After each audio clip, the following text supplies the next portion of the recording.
Good morning, Top Fan Rivalry family, and welcome to Friday. We are excited that we're here, and I got a special guest with me today.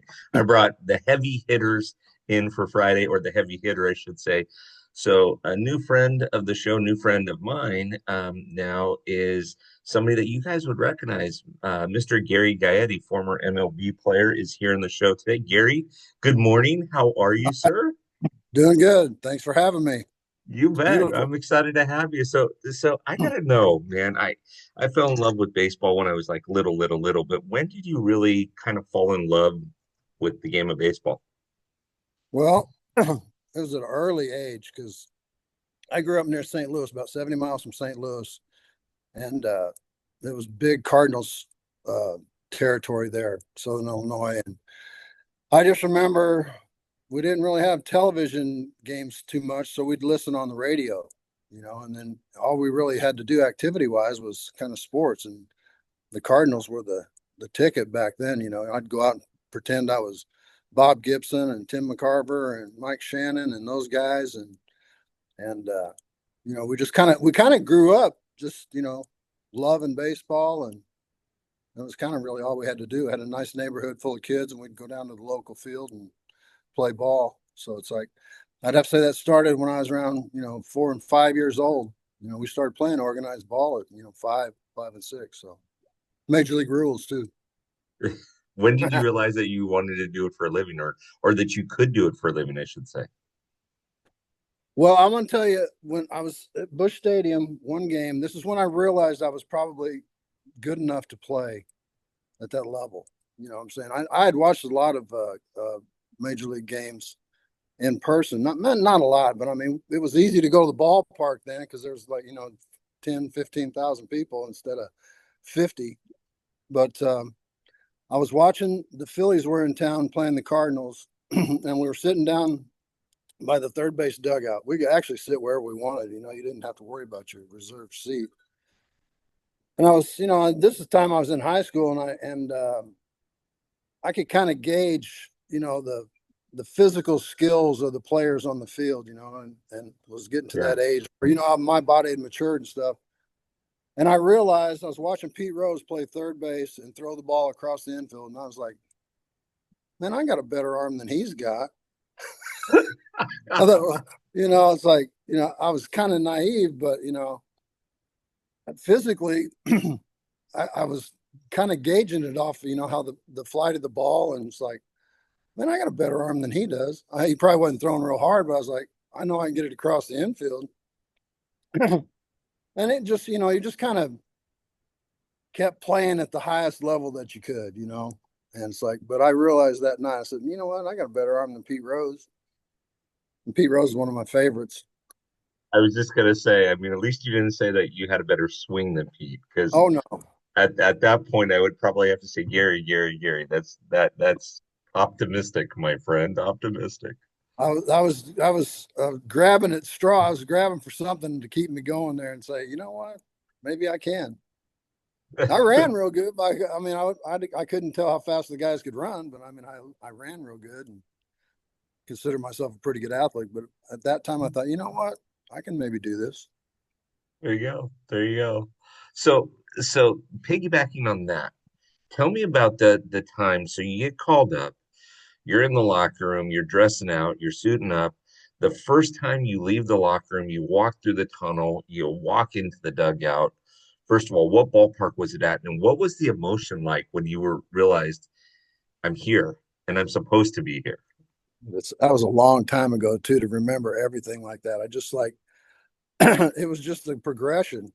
Hmm. And we were at Texas Stadium in Okay. Arlington playing the Rangers. I got the call. We had a real good Double-A season, and actually a couple of my teammates from the Double-A team were there. Tim Laudner, he got called up early in August, and then Herbeck.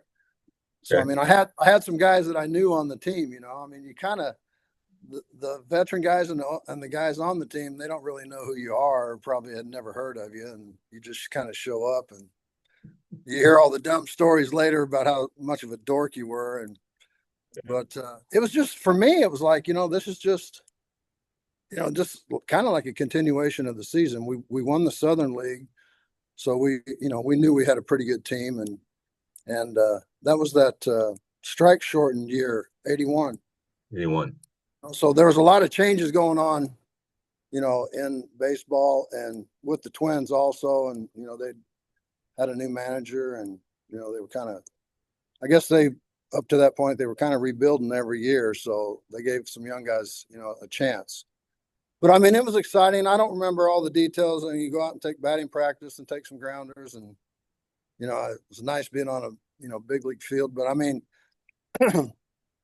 Arlington Stadium, Texas Stadium, wasn't like a giant stadium. You know what I'm saying? The seating behind the home plate area was major league, but it had, the kind of the bleachers out in the outfield that they had added on. And it seemed like it wasn't like the double decker stadium, that you see all the time, like Bush Stadium or something like that. But at that point, I was just like, I was kind of just happy to be there, and still didn't know what it was all about.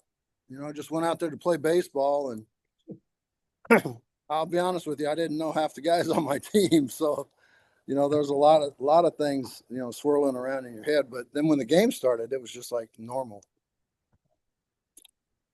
Don't spike myself. Let's not trip. Let's not spike myself out here. Well, But when the game starts, it's just kind of like second nature, right? It's the stuff that you've done all your life.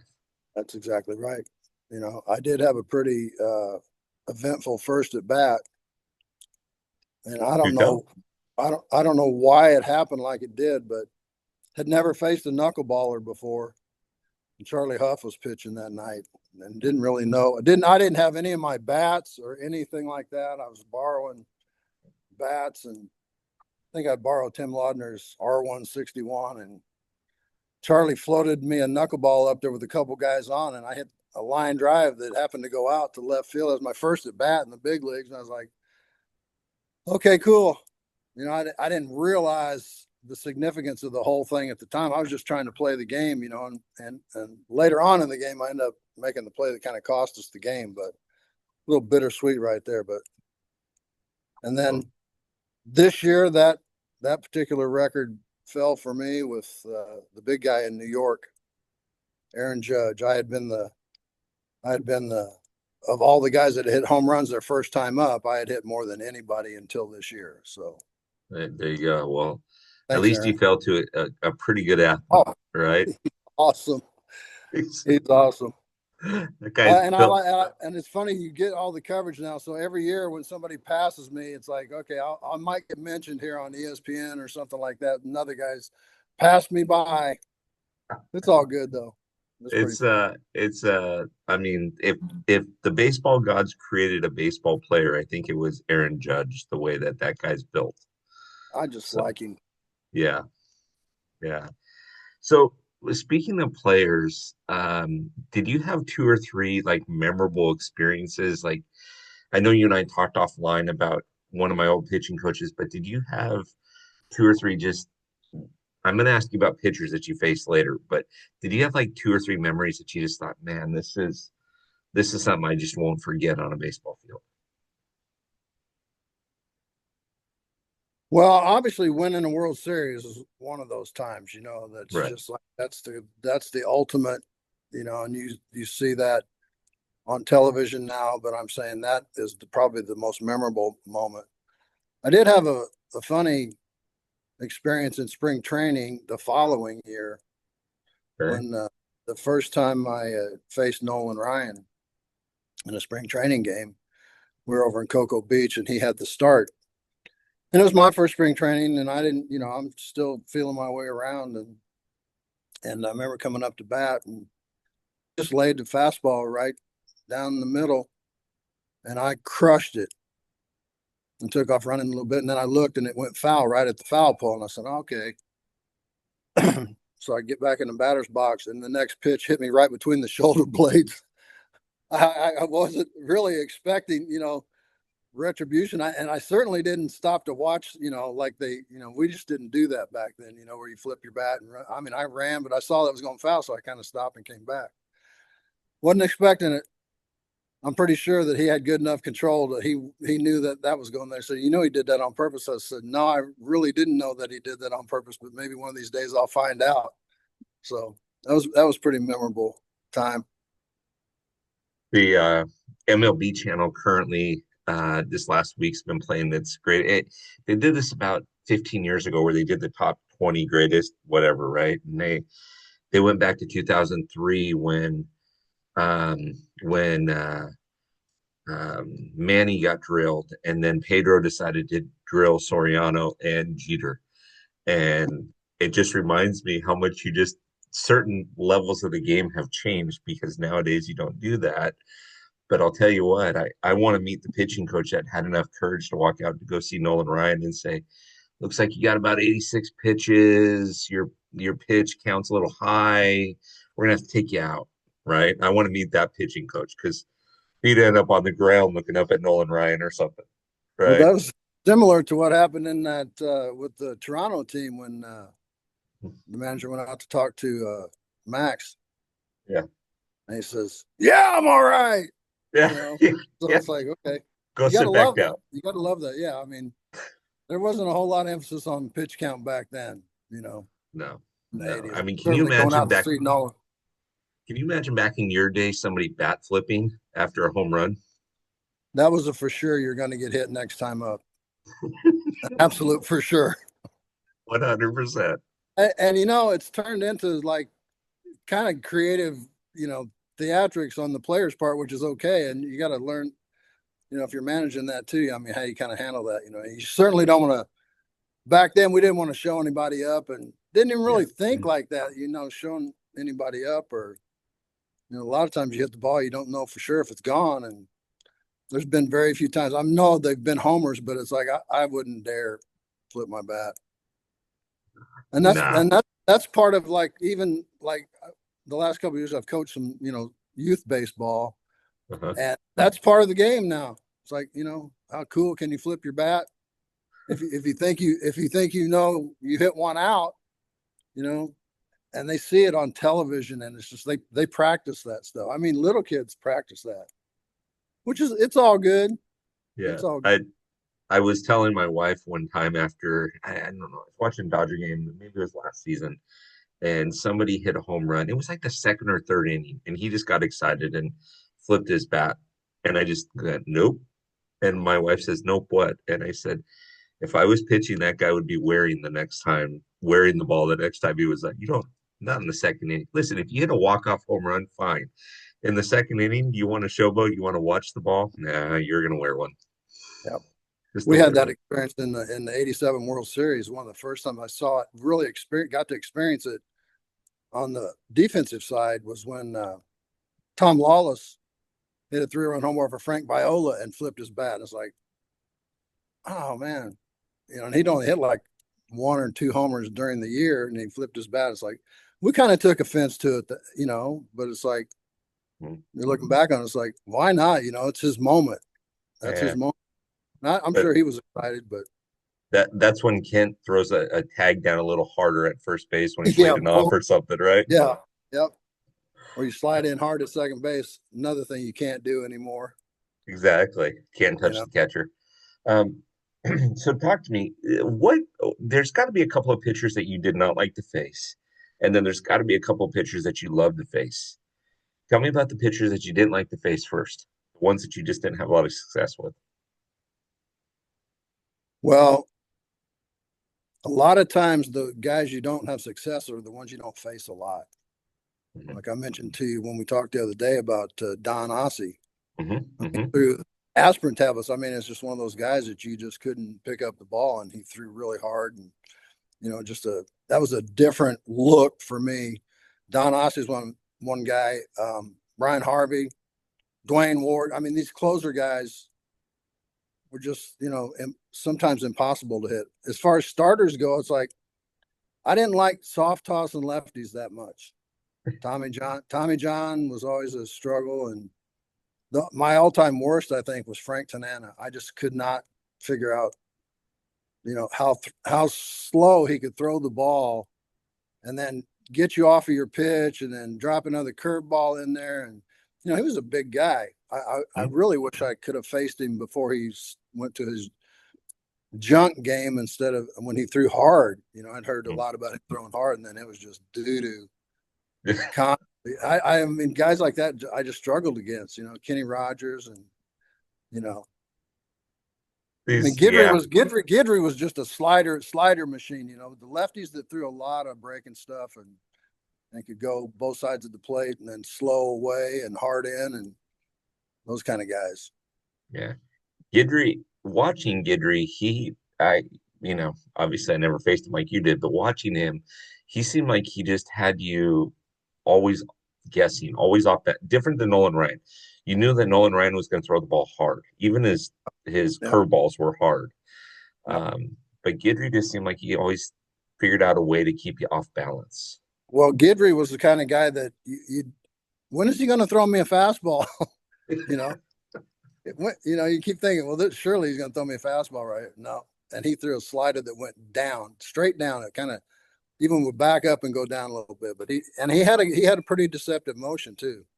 A lot of Yeah. arm action, and the ball would just almost like it slipped out of his hand sometimes. But yeah, those were the days. Those those are the days. Those are the Nowadays they just throw 103 miles an hour. I can't imagine what that looks like coming at you. Well, I think some of that's out of the hand. Yeah. It's got to slow down a little bit to plate, but there didn't seem to be that many. I mean, guys threw hard, but back in my day, but it was like 92, 93 mile an hour bowling balls coming up there. A lot of movement and sink and the slider stuff. But I would like to, if I could go back in my prime, I would like to get some of that 100 mile an hour spin rate and see See what you see got. that straight one coming in there. But I don't know. It's still the challenge of hitting a baseball is it's hard to describe to people what it's like, and Mhm. you know that fear factor's not there anymore. So I'm saying there used to be have to consider all those things, but Was love. there any pitchers that you just loved to face that when you saw them up there, you just thought, okay, I've had a lot of success?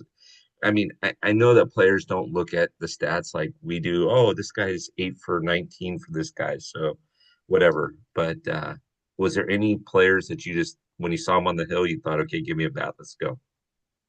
Well, there are a couple guys. The first guy I ever faced in the big leagues, Charlie Huff, and he knows it too. I don't know what it is about knuckleball guys, but I could crush knuckleball pitchers. I mean, Okay. crush it must be because it's really slow. I know what's coming, and it was like, I mean, I was really good at hitting slow pitch softball too. So I'm saying you got to get out there and you got to wallop it. You got to get out there and try to pull, before gravity takes over and the ball drops too much. So Charlie was one of those guys. You you could ask Floyd Bannister who one of his least favorite guys to face was, and he was the first guy I faced in '82, and it seemed like he was a hard throwing lefty, and a little more to my liking, with a pretty straight fastball. And so Floyd was one of my favorites. David Wells was one of my favorites, but the knuckleball guys, and part of that is just kind of knowing what's coming. You know, Did you ever face the Necro brothers? I did. What was that I like? did.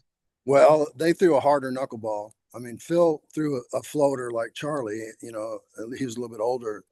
Yeah, Um, and then I was teammates with him too. So yeah. the harder knuckleball. I mean, they just it doesn't move quite as much Right. as the float. So Well, you also hit against Jack Morris and were teammates with him for a while, weren't you? now I went to the Angels when he joined the Twins. But Okay. Jack, he was tough, man. He was a competitor. He's a bulldog on the mound. You were in for a battle with him. He threw hard. Mhm. Had 3 or 4 pitches. He had a good split. Similar to knuckleball, but I mean, he was real jerky, deceptive, turning his back on you, motion. Yeah, he was one of the best pitchers of that whole era right there. You knew you were in for a battle. So if we could take you back to your prime, and and you could face these two left-handers because you mentioned left-handers. Um, who do you think you might? Do you think you'd struggle against both of them, or do you think you might have some success if you got a chance to face Kershaw or Skubal? Both of these guys are pretty good guys right now. Google would be. I think I know the key to a lot of that. Mhm. If you're talking about my prime, that my mind had to mature, and you face the guys enough to, to know Yeah, like, I mean, Kershaw, his pitch is the breaking ball. I mean, I'd have to give myself a good chance to hit the break ball. And it's like, and that was what's hard about the lefties that had good stuff and, good changeup and stuff like that. You got to get on one or the other. You can't be in between. And that's a big part of their game. I mean, and I'm sure I'd strike out against both of them. Scuba, he just throws gas, but he's also just got that disappearing changeup. I mean, it's just a dominant. I'd have to say I would probably struggle against him a little bit. that I mean, that guy's fun to watch, though, isn't he? I love that. I mean, he's just a competitor, Yeah. and I mean, he's just. How can a guy be so different? But he's different. You know what I'm saying? Yes. There's so many there's so many baseball players, but he's so good. Uh-huh. You know that. I mean, you gotta feel when you're playing behind a guy like that, you're gonna win every time he pitches. You know. So, so you were towards the end of your career when Randy Johnson was coming up. Did you ever face Randy? He was one of those guys that I hate to face. But then, but I remember I had a real bad game against him one time. I was batting fourth, and I come out. He struck me out. I think he struck me out a couple of times, and I just came back in the dugout. And TK said something to us like, "Hey, just quit batting me fourth," especially against this guy. But I figured out Randy a little bit later. He's a controlled slider pitcher. He threw really hard, but he didn't care where the fastball went, and it really wasn't worth looking for it. But when I learned to sit on his break and stuff, and he could throw it for a strike whenever he wanted. Yeah. It changed things a little bit. Yeah, that's when he became a pitcher instead of a thrower. Yep, exactly. Yeah. But that's when Yeah. I became a hitter instead of just a hacker. Well, That was that's a big part of the game. yeah. I Yeah. didn't really learn how. I mean, I didn't really learn how to hit until about 6 years into the big leagues. But I knew that I don't care how hard you throw. If you throw me a fastball strike, I'm not going to be late. I might swing at a bad pitch, but I'm not going to be late. So I'm saying that evolution, uh, turning into a hitter, is like I mean, Roy Smalley, he taught me a lot about hitting when he came back to the Twins. It's like what it's like why do you think the catcher's putting down a one every time? you know, and it really made me start thinking about it. I was like, I would. What was the scouting report against me? Don't throw this guy first pitch fastball strike. So I mean, I really had to change my thinking about hitting a lot. It's like if I'm going to drive in a run, you think they're going to just lay it in there? No. So that's the essence of the game, of the So whole thing. what was it like in essence, playing at home when you finally, towards the end of your career, you went over to St. Louis? What was that different than playing anywhere else? Did you feel a little bit more pressure? I mean, I know it's towards the end of your career, but did you feel a little bit more pressure playing there? Well, yes and no. I remember it was a really unique experience to be able to go back and play in your hometown.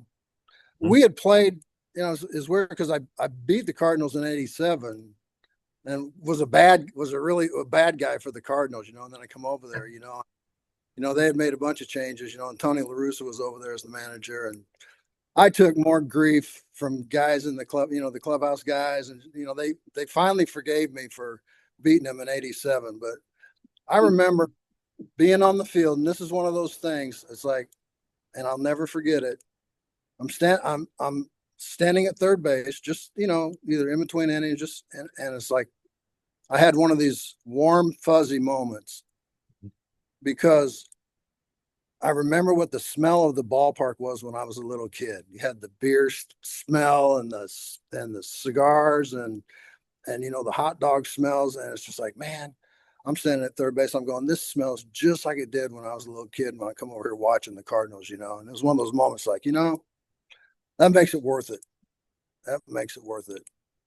But then, on the flip side of that, it's like, man, you're getting tickets for everybody every night, and it's like, oh, please. Yeah. But that was a Like great place to play. the I guess I got two more questions for you, and I don't want to take everybody's time on Friday, and I promise you we'll do our best to get Gary back on. But I got two more questions for you. You played in the '89 All-Star game in Anaheim. There was a young kid that was on that All-Star team that played for the Royals. You know who he is, number 16. Was this kid as good as had he had not been injured in football? Would have he been one of the greater guys that we saw play baseball? Absolutely. Bo. Yeah, Yeah, he yeah. was he was a intimidating, kind of a freak of a baseball player. I mean, he was special. He wasn't real polished in baseball, but his raw tools were just off the charts. And I remember a couple things about Bo. I mean, just a nice guy, nice kid too. But I remember first time I played against him in Kansas City, he hit me a one hopper on turf, and I mean, I had to. I mean, I had to Yep. unload just to barely get him at first base. And I remember if you could catch him, you could feel him coming running the bases. You could feel him coming to the base. I don't know if it's the energy that he was putting out or putting into the turf when he ran. This guy was just, you know, there's fast guys and then there's power guys, and he was both. Mhm. I mean, he could flat out fly. I could not imagine having to tackle this guy if I was playing football. Me And neither. you've probably seen some of the collisions that he had at home plate. I mean, Mhm. I, if he was just I was the catcher, I'd just go, "It's yours. Go ahead, man. It's he, yours. Don't take me out." he was fun. Yeah, I And that remember was Gary. I remember being at Anaheim Stadium. My dad took me to a game, and we're sitting there. I used to, kids, you want to get there early. You want to maybe have a chance for a foul ball or something like that during batting practice, right? Um, and so we're there, and Bo Jackson's just warming up, and he he's standing next to us at the line, and I look down at his legs, and I'm like, "Ooh, that's bigger than both of my arms put together as a little kid, right?" I'm thinking, this guy, this is if there's a Zeus, it's this guy right here. And my dad even looked and he goes, "He's a big kid. He's a big kid." Yeah, he is. He was different. Yeah. He might have been. I don't know that anybody other than he was just a presence that you start to seeing a lot more physical shape and strength and training, Mhm. probably because of him. And I mean, his appearance, and you know somebody obviously took notice to that. I mean, we didn't really weight train a lot, back in the 80s, but he was like the first guy that was like this specimen of an athlete. There are good baseball players, and there's guys like me and John Kruk. What he said. John said that one time. He said, "I'm not an athlete. I'm a baseball player," which there's a lot of truth in to what he said. But I mean, Bo Jackson was like this athlete, Yeah. Olympic class type athlete Oh playing yeah. baseball. You know what I'm saying? One 100%. Yeah, 100%. and he had tools. Yeah, 100%. He was fun to watch, especially as a Yep. kid, especially as a kid. Now, I have to tell you, like I've told you before, I tell you, I grew up in Orange County. I watched you play against the Angels and for the Angels. Um, and you got to play in a lot of ballparks that either don't exist anymore or are drastically different. The the do you target field? Are you excited that it's an outdoor ballpark? Or are you do you look at it and say, they need to close that thing up again, like we No, had? No, I mean, we thought the Metrodome was awesome at the, you know, at that time. Right. You knew you were going to play. You had, you had the controlled conditions, and you knew you were going to play Hmm. for the most part, which is exciting. I mean, there were some quirks to the stadium, but you know that that was my home field for most of my career. And you kind of learned how to play there, and he liked it, and he got to be really good. But Target Field, I think they had us back up there for a reunion for the '87 team. And first time I saw Target Field, I was so jealous. I was absolutely jealous beyond green. I mean, I was like, I can't believe that I never got to play in a place like, what I'm saying, have a home Yeah. stadium. With the you got the Yeah. treadmill and the whirlpool, and I mean they had all these newfangled things, and it was just gorgeous. And it's like, yeah, I You was go to pretty work early jealous. for that. Yeah, I was like, what, and it's a great ballpark, but you know, Uh, I always joke with people since they bring the baseball schedule back so far and it goes into November. I always joke with people, I can't wait for a World Series between Minnesota and Colorado. It's not going to be very warm either place. well, that's a factor in the games too. It Yeah, really yeah, is, and it probably is during the season. I know there's, well, the World '87 World Series when we went to St. Louis, it was in the 20s and 30s, yeah, and I mean, even Toronto outside Toronto was really cold. And it's a fact. Chicago in the springtime, horrible, you hmm know, on different days. But I'm saying, you know, that would definitely be a factor. yeah. I I never understood, and I asked this of a former MLB guy as well. You and I talked about him offline, but I asked him. I said, I don't understand why they start on a Thursday, and then oftentimes some teams have days off on Friday, and then they play Saturday and Sunday. And he looked at me, we were having pizza, and he looked at me and he says, "Are you kidding me?" And I said, "No, and he goes, "Because of the weather." He's like, oftentimes when you're in Baltimore or you're in Boston or wherever, the weather's not great. So opening day may get rained out or snowed out or whatever, so they can push something back a day. I thought, never knew that. Makes sense to me. Travel, So travel, especially in the playoff times, they have to schedule a day off in case they have bad weather or travel and stuff like that. So, that yeah, makes sense. not used to seeing a Friday. I thought this year was weird that there was a day off on a Friday. I thought Yeah. that was weird. But it's all travel, especially if you're going coast to coast. hmm Yeah, exactly. If it's New York and New York, or if it's LA and Anaheim, or whatever it might be. But And Gary, you know who determines a lot of that scheduling too is television. That's such a yes, big part of it. You know, they're going to make sure that they get the television times right, and the they don't want ratings. they don't want to miss that day either. Yeah, the ratings. Exactly, exactly.